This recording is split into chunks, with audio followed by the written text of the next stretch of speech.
आकृति और आप देख रहे हैं इंडिया पब्लिक खबर। बिहार विधानसभा चुनाव की उल्टी गिनती शुरू हो गई है। जी हां, ईसीआई ने आज अंतिम मतदाता सूची जारी कर दी है, जिसके अनुसार इस बार कुल 7.41 करोड़ लोग मतदान करने के पात्र होंगे। चुनाव आयोग के मुताबिक विशेष गहन पुनरीक्षण यानी स्पेशल इंटेंसिव रिवीजन एसआईआर प्रक्रिया पूरी होने के बाद कुल मतदाताओं की संख्या 7.89 करोड़ से घटकर 7.41 करोड़ ही रह गई है। इस तरह 69 लाख से ज्यादा वोटर्स मतदाता सूची से बाहर हुए हैं। इसके अलावा 21 लाख नए नाम को भी लिस्ट में ऐड किया गया है। इस तरह कुल मिलाकर 48 मतदाता वोटर लिस्ट से बाहर हुए हैं।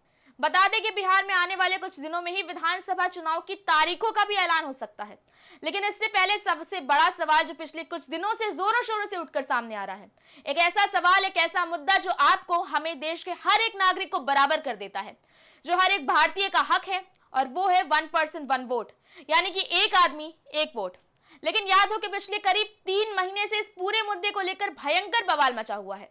वोट पर लगातार राजनीति की जा रही है। वोट चोर, गद्दी छोड़ जैसे नारे लगाए जा रहे हैं। वोट चोरी अब इतना बड़ा मुद्दा बन गया है कि उसके आगे देश के असल मुद्दे की तो आज कोई बात ही नहीं कर रहा है। सड़कों पर उतरकर सियासी खेल खेला जा रहा है, वोटर अधिकार यात्रा निकाली जा रही है।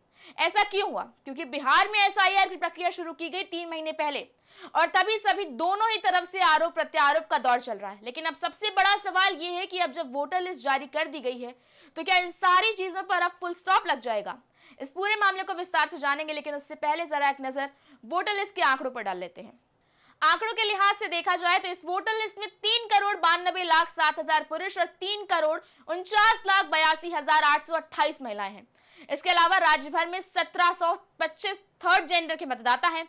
विशेष श्रेणी में 85 वर्ष से अधिक उम्र के मतदाताओं की संख्या 4,03,985 है। अंतिम सूची में पहली बार 18-19 वर्ष के नए 14,01,150 मतदाताओं के नाम जोड़े गए हैं।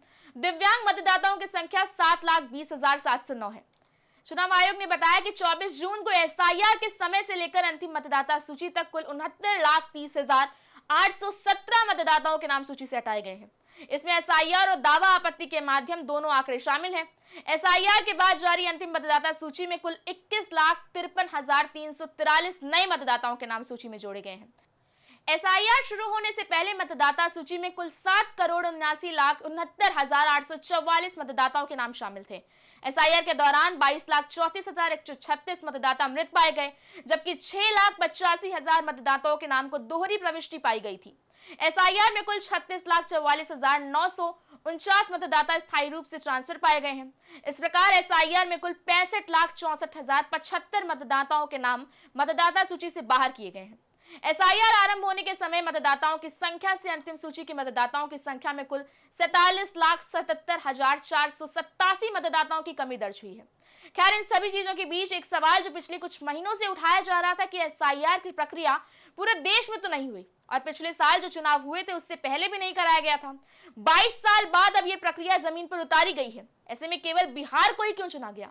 अगर एसआईआर करना ही था तो चुनाव के पहले ही क्यों याद आया, वो भी मॉनसून में, बारिश के समय में? अब सवाल ये है कि क्या इन सभी सवालों के जवाब अब मिल चुके हैं? हालांकि इन सभी सवालों का एक जवाब है जो पहले से ही लगातार सरकार की तरफ से दोहराया जा रहा है, और वो ये है कि भारत कोई धर्मशाला नहीं है जो जब जिसका मन किया आके रहने लगा। आपको बता दें कि भारत में घुसपैठियों की संख्या लगातार बढ़ रही है। यहां तक कि प्रधानमंत्री मोदी ने भी इस मुद्दे को हाल ही में उठाया था, और बीजेपी तो पहले से ही ये दावा कर रही है कि महागठबंधन वाले इसलिए एसआईआर का विरोध कर रहे हैं क्योंकि घुसपैठियों से आने वाला उनका वोट बैंक कट जाएगा। लेकिन आज जब आखिरकार वोटर लिस्ट जारी कर दी गई है, तो उसमें चुनाव आयोग ये बताना तो भूल ही गया कि आखिर कितने घुसपैठिए निकाले गए हैं। इस पूरे खेल पर जरा गौर दीजिएगा। मतलब जब ये पूरा बवाल घुसपैठियों को निकालने के लिए ही था, तो आखिर कितने घुसपैठियों के वोट काटे गए हैं इसकी जानकारी तो जनता को मिलनी ही चाहिए। इस पर तो चुनाव आयोग ने तो अब जैसे मुंह में दही जमा रखा है, केवल आंकड़े ही जारी किए गए हैं। वहीं चुनाव आयोग की इस चुप्पी पर अब विपक्ष जमकर फायदा उठा रहा है। बिहार में आरजेडी प्रदेश अध्यक्ष मंगनी लाल मंडल ने कहा है कि ईसी बताए लाखों लोगों के नाम क्यों कटे, कितने घुसपैठिए मिले, गरीब लोगों का नाम काटा गया, वोट चोरी किया जा रहा है। मंडल की तरह ही कई और विपक्षी नेताओं की तरफ से जो बयान लगातार दिए जा रहे हैं, उससे तो अब यही लग रहा है कि जो सियासी घमासान लग रहा था कि वोटर लिस्ट के ऐलान के बाद शांत हो जाएगा, अब फिर से वो तूल पकड़ने लगा है। फिलहाल तो बिहार में चुनावी तैयारियां तेज हो गई हैं। निर्वाचन आयोग के मुख्य आयुक्त ज्ञानेश कुमार और उनकी टीम 5-6 अक्टूबर को बिहार दौरे पर भी आ सकती है। इसके बाद ही चुनाव कार्यक्रम की औपचारिक घोषणा की जाएगी। विश्लेषकों का कहना है कि मतदाता सूची का विवाद इस चुनाव में मुख्य राजनीतिक मुद्दा बन सकता है, क्योंकि इससे जातीय समीकरण और चुनावी रणनीतियों पर सीधा असर पड़ने वाला है। फिलहाल अब तो देखना यह होगा कि 69 लाख वोटर का सवाल क्या एक बार फिर कोई नया बवाल खड़ा करने वाला है। इस बारे में आपकी क्या राय है, हमें कमेंट सेक्शन में जरूर बताएं। वीडियो को लाइक करें, शेयर करें, चैनल को सब्सक्राइब करें। शुक्रिया।